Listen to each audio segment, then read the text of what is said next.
Hello friends, आज है 23 अगस्त 2020। तो आज की डेट से जितने भी महत्वपूर्ण करंट अफेयर्स बन सकते हैं वो सब हम लोग डिस्कस करेंगे। तो आइए देखते हैं। पहला प्रश्न है, आतंकवाद पीड़ितों के स्मरण और श्रद्धांजलि का अंतर्राष्ट्रीय दिवस किस तिथि को मनाया जाता है। ऑप्शन ए सही होगा इसका 21 अगस्त को। प्रतिवर्ष 21 अगस्त को आतंकवाद पीड़ितों के स्मरण और श्रद्धांजलि का अंतर्राष्ट्रीय दिवस मनाया जाता है। यह दिन दुनिया भर में आतंकवाद की वजह से घायल, मौत का शिकार हुए लोगों, पीड़ितों और प्रभावितों को सम्मान, समर्थन व सहायता देने के लिए मनाया जाता है। इस वर्ष तीसरा दिवस मनाया जा रहा है, जो कई स्मारकों और महामारी से निपटने की प्रतिक्रिया पर केंद्रित होगा। इस दिन को 2017 में महासभा ने अपने संकल्प 72/165 में आतंकवाद से बचे लोगों के सम्मान और समर्थन और उनके मौलिक स्वतंत्रता और मानवाधिकारों के पूर्ण आनंद को संरक्षित करने और बढ़ावा देने के लिए घोषित किया है। दूसरा प्रश्न है, किस बैंक ने लोन अगेंस्ट सिक्योरिटीज नामक एक अनूठी डिजिटल पहल शुरू की है। ऑप्शन ए सही होगा इसका यस बैंक ने। यस बैंक द्वारा शुरू किए गए सेकेंड प्लेटफॉर्म में ऋण के तहत लोन अगेंस्ट सिक्योरिटीज की अनूठी डिजिटल पहल शुरू की है। डिजिटल समाधान ग्राहकों के पास रखी उनकी प्रतिभूतियों के एवज में ऋण सुविधा का लाभ उठाने में मदद करेगा। कार्यक्रम के तहत ग्राहकों को अपनी प्रतिभूतियों को बेचने के बजाय केवल गिरवी रखकर ऋण मिल सकेगा। इस पहल के तहत मान्य प्रतिभूतियाँ होंगी शेयर, इक्विटी और डेब्ट म्यूचुअल फंड, किसान विकास पत्र, फिक्स्ड मैच्योरिटी प्लान, एलआईसी एवं चयनित निजी कंपनियों द्वारा जारी बीमा पॉलिसियाँ, गैर परिवर्तनीय डिवेंचर, कर मुक्त बांड आदि होंगे। तो आगे बढ़ने से पहले जो भी मित्र हमारे चैनल पर नए हों, चैनल को सब्सक्राइब अवश्य कर लें, जिससे इसी तरह के महत्वपूर्ण वीडियो और डेली के जो भी करंट अफेयर्स हैं वो सब आप तक पहुँचते रहें। तीसरा प्रश्न, किस मंत्रालय ने देश में आत्मनिर्भर भारत अभियान को बढ़ावा देने के लिए केंद्र सरकार ने स्वदेशी माइक्रो प्रोसेसर चैलेंज की शुरुआत की है। ऑप्शन डी सही होगा इसका इलेक्ट्रॉनिक्स और सूचना प्रौद्योगिकी मंत्रालय ने। इलेक्ट्रॉनिक्स और सूचना प्रौद्योगिकी मंत्रालय ने देश में आत्मनिर्भर भारत अभियान को बढ़ावा देने के लिए केंद्र सरकार ने स्वदेशी माइक्रो प्रोसेसर चैलेंज की शुरुआत की है।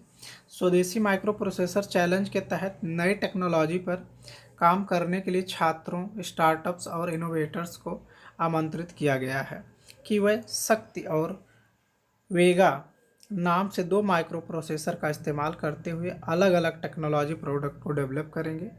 माइक्रो प्रोसेसर शक्ति और वेगा को आईआईटी मद्रास और centre for development of advance computing द्वारा विकसित किया गया है। इस पहल से भारत में नवाचार, स्टार्टअप और अनुसंधान के पारिस्थितिकी तंत्र को बढ़ावा मिलेगा। चौथा प्रश्न है, हाल ही में किस संस्थान ने कोविड-19 महामारी का मुकाबला करने के लिए एंटी माइक्रोबियल सूट औसत तारा विकसित किया है। ऑप्शन ए सही होगा इसका डाइट ने, DIAT ने। उन्नत प्रौद्योगिकी रक्षा संस्थान डाइट ने कोविड-19 महामारी का मुकाबला करने के लिए एंटी माइक्रोबियल सूट औसत तारा विकसित किया है। इस रोगाणुरोधी सूट में सुपर हाइड्रोफोबिक श्वास, एंटी माइक्रोबायल आराम महसूस करने के गुण शामिल हैं। इस सूट ने स्प्लैश प्रतिरोधी परीक्षणों को पार कर लिया है, जो विनियमन निकाय द्वारा निर्धारित दिशा निर्देशों का पालन करते हैं और इसमें किसी भी तरल पदार्थ को रोकने की अच्छी क्षमता है। DIAT ने अपना पहला आयुर्वेदिक आधारित बायोडिग्रेडेबल फेस मास्क लॉन्च किया है, जिसका नाम पवित्रापत है, जो वायरस को बेअसर करने का काम करता है। ई कॉमर्स ऑनलाइन प्लेटफॉर्म जैसे अमेजॉन, फ्लिपकार्ट आदि पर यह उपलब्ध है। पांचवा प्रश्न, हाल ही में किस प्रधानमंत्री की जयंती को सद्भावना दिवस के रूप में मनाया गया है। ऑप्शन ए सही होगा राजीव गांधी की जयंती को। राजीव गांधी की जयंती को सद्भावना दिवस के रूप में मनाया जाता है। यह दिवस 20 अगस्त को विभिन्न धार्मिक पृष्ठभूमि से भारत के नागरिकों के बीच शांति, सांप्रदायिक सद्भाव, राष्ट्रीय एकता और स्नेह के उद्देश्य से मनाया जाता है। शब्द सद्भावना का मतलब अंग्रेजी में गुडविल है। राजीव गांधी भारत के सबसे युवा प्रधानमंत्री थे। अगला प्रश्न है, इकोनॉमिक एक्सप्लोसिव्स लिमिटेड कंपनी ने कौन सा रॉकेट विकसित किया है। ऑप्शन बी सही होगा इसका पिनाका। इकोनॉमिक्स एक्सप्लोसिव लिमिटेड ने पिनाका रॉकेट विकसित किया है, जिसका भारतीय सेना द्वारा सफलतापूर्वक परीक्षण किया गया है।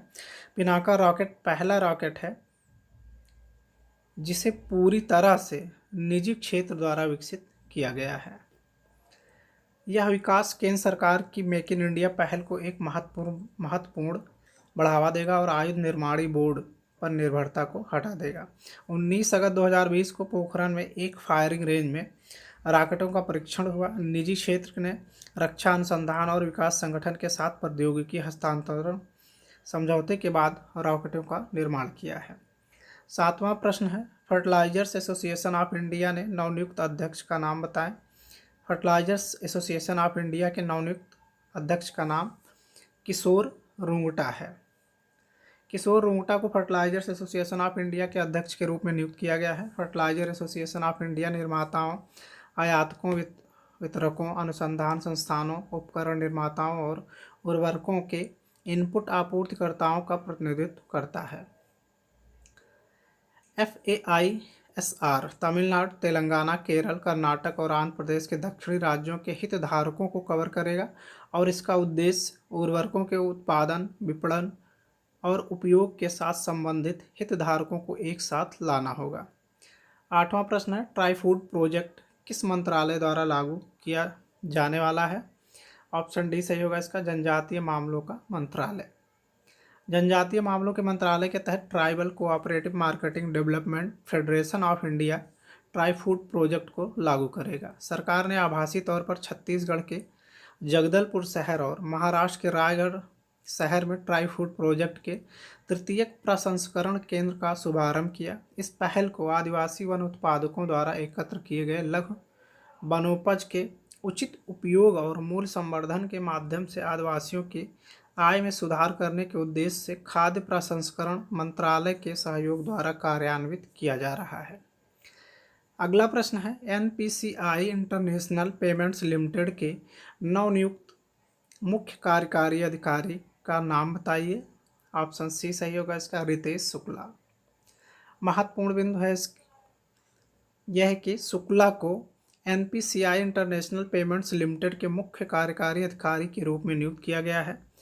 NIPL national payments corporation of India NPCIL का फुल फॉर्म है कि पूर्ण स्वामित्व वाली सहायक कंपनी है जो देश की स्वदेशी रूप से विकसित पेशकश और तकनीकी कौशल को विदेशी बाजारों में ले जाने और उनका अंतर्राष्ट्रीयकरण करने पर ध्यान केंद्रित करती है। सिस्टम के तहत जिन तकनीकों का निर्यात किया जाना है वह NPCI के अन्य प्रस्तावों के अलावा यूनिफाइड पेमेंट्स इंटरफेस, कार्ड भुगतान नेटवर्क, रियल टाइम भुगतान प्रणाली है। NIPL अन्य देशों के साथ मिलकर भुगतान प्रौद्योगिकी का निर्माण करने की जिम्मेदारी भी निभाएगा। 10वां प्रश्न है, स्वच्छ सर्वेक्षण 2020 रैंकिंग में कौन से शहर को शीर्ष स्थान प्राप्त हुआ है? ऑप्शन बी सही होगा इसका, इंदौर।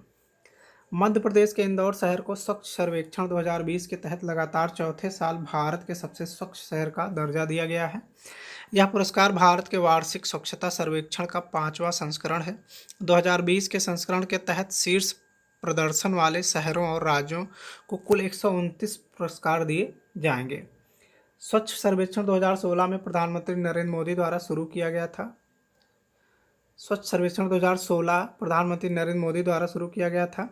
मैसूर ने 2016 में भारत के सबसे स्वच्छ शहर के लिए पुरस्कार जीता था। उसके बाद इंदौर ने 2017, 18 और 19 में लगातार 3 वर्षों तक शीर्ष स्थान बनाए रखा है। तो उम्मीद है आप सबको यह वीडियो जरूर पसंद आया होगा। इसी तरह के महत्वपूर्ण करंट अफेयर्स आप तक पहुंचते रहें, उसके लिए आप हमारे चैनल को सब्सक्राइब अवश्य कर लें। वीडियो पसंद आया हो तो वीडियो को लाइक करें, शेयर करें। धन्यवाद मित्रों।